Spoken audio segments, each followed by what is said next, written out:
So, I wanted to come on to speak about social work in general.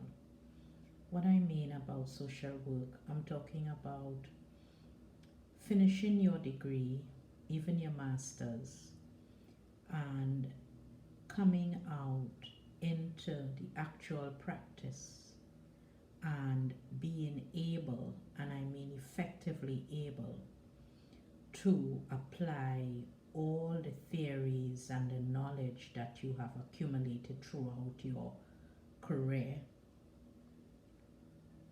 to apply that to an actual case, an actual person. For me, when I first came out with all my knowledge, skills in social work, it was very difficult to apply what I learned in the classroom with the actual clients sitting in front of me. So I'm looking to do something along that lines where I can show you how you apply all that knowledge that you've accumulated. How do you actually apply? This is a how-to type of video.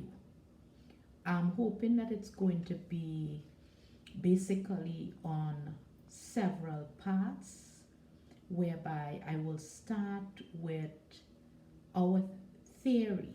Knowing that you're a social worker, we use psychology theories, we use theories, and we pull from a lot of different areas and disciplines.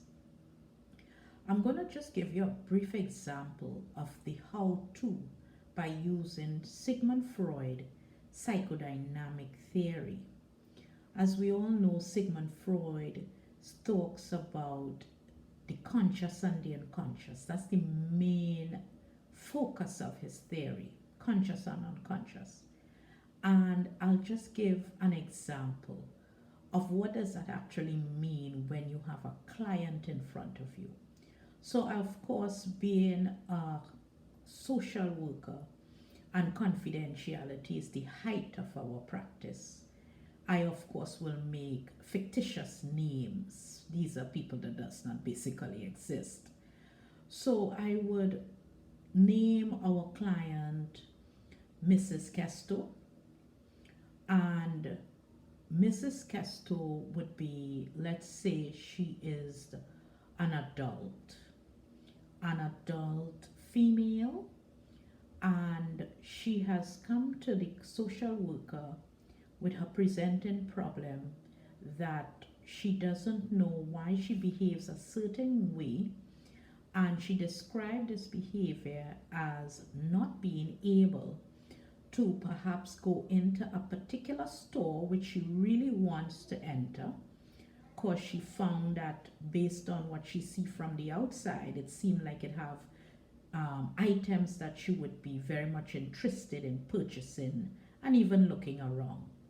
But she found that every time she got to the door, she got scared. She would hyperventilate, she would feel anxious, sometimes even nauseous, and that would prevent her from going in. She have tried several times to do that, and she was not able to do so. Each time she would have these sorts of negative feelings and reactions. So she approached the social worker, and she's having this discussion, telling the social worker this is what is happening with her and she cannot understand. Now, in using the psychodynamic, the social worker now will ask Mrs. Kesto about her prior behavior, how she grew up. The social worker will take her back to her childhood and ask some questions which will or should trigger memories and so forth. Questions such as, how did you grow up? How was your childhood? And Mrs. Kesto would provide the relevant information based on that.